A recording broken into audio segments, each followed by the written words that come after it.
The United States will withdraw from the Paris Climate Accord. Hey, yo, guys. Yo, bro, what's up, man? Holy shit, yeah. Oh my god.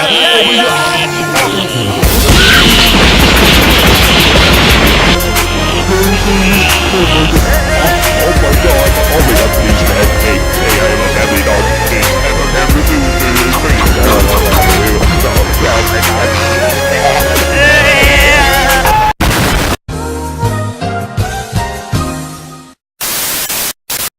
So, you might be wondering what just happened, and that's okay.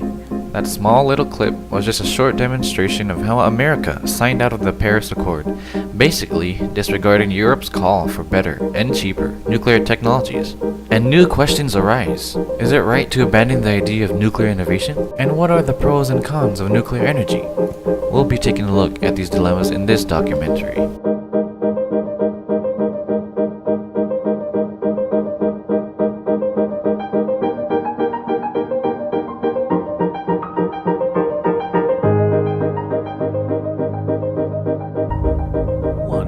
Nuclear energy saves lives.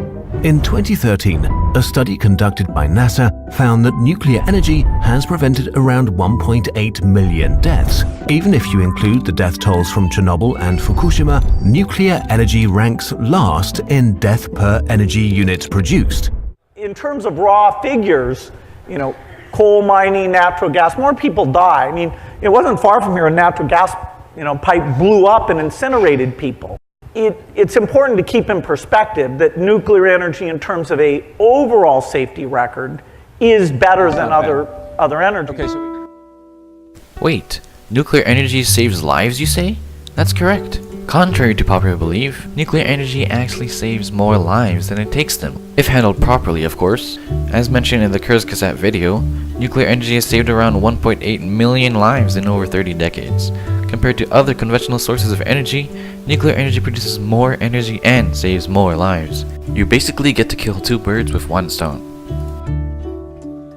Speaking of more energy, the efficiency of nuclear energy is one of its strong suits. According to the European Nuclear Society, 2 pounds of coal can generate 8 kilowatts of energy, while 2 pounds of oil can generate 12 kilowatts of energy. These numbers are pretty impressive, but when you look at uranium used in nuclear power plants, only 2 pounds of uranium can produce 24 million kilowatts. That's enough to power 720 million American homes for 1 month.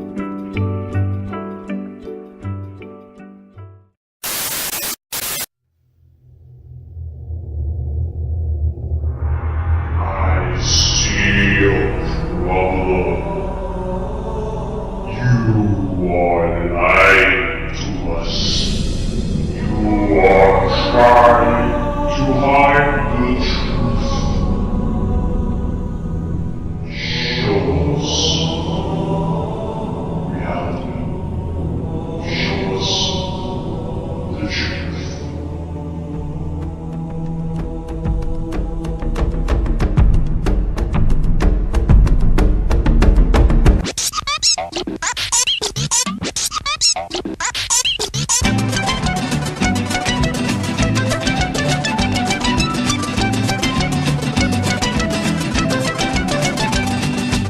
Radioactive waste is extremely hazardous to the environment, and while we can contain and store it, there's never really been a way to just be rid of it.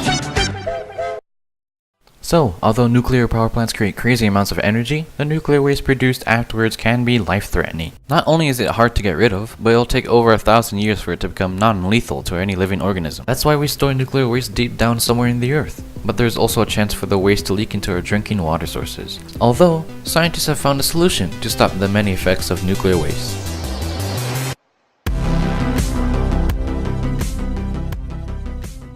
You can get leakage out of storage and into the soil or groundwater. It also takes up a lot of space. Over the last few decades, a new process has become popular. It's called vitrification, and this is where we mix the waste with sugar and put it into a heated rotating tube and then turn it into glass. It's still radioactive, but it's way easier to handle and store than liquid waste, and it also takes up a lot less space because it winds up boiling down all the water volume and it doesn't need to be surrounded with concrete when it's buried. The problem is that the process is crazy expensive, but researchers at the University of Sheffield think they know a way to simplify the vitrification process. They've figured out a way to use slag from blast furnaces. It's basically the waste products from refining metal ore instead of sugar. So we would be using waste to get rid of waste. And apparently it works so well in tests that it gets rid of up to 90% of the volume of the waste, meaning we use much less space to store the stuff, so we're not close to running out of room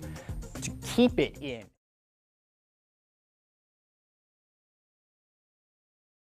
Please introduce yourself. Hi, my name's Bobby Keys. I'm a retired Master Chief. December 31st will mark my 3-year retirement from active duty after serving 30 years in the United States Navy, all on submarines. Do you think the government should keep on using fossil fuels, or should we invest and move on to more prominent resources? Why or why not? So absolutely, we need to find a better resource, i.e. solar, wind, nuclear power. We use fossil fuels because that's what we have been using since the 1900s. People have gotten rich and they continue to stay rich. And that's why we fail to move to other resources, in my opinion. If the government was willing to invest more into nuclear power plants for clean energy rather than coal, would you support it? Absolutely. So after doing 30 years on submarines, they were all nuclear powered submarines. I served on 6 of them. With more technology, better practices, we can make it just as safe as it is for carbon fuel. How many incidents have there been in those entire 68 years? So, for nuclear power, there is on submarines. There's always been close calls, but we've never been a loss of life. We've never lost a nuclear powered submarine. We've never had a nuclear meltdown. So I would say generally, nuclear power in the Navy, specifically on submarines, has a very excellent batting average. So you would say that you'd support nuclear energy? Absolutely. I mean, if the program is run correctly, the training is done well, which it is on a nuclear powered submarine, with the sailors I worked at, and safety is paramount. Procedural compliance is paramount. You can have a very successful program, and I've experienced it for 30 years, so I believe we can do this in the country. Well, okay, thank you for your time. I appreciate it. Robert Keys, right? Yes. Okay. Hey guys, Jordan here.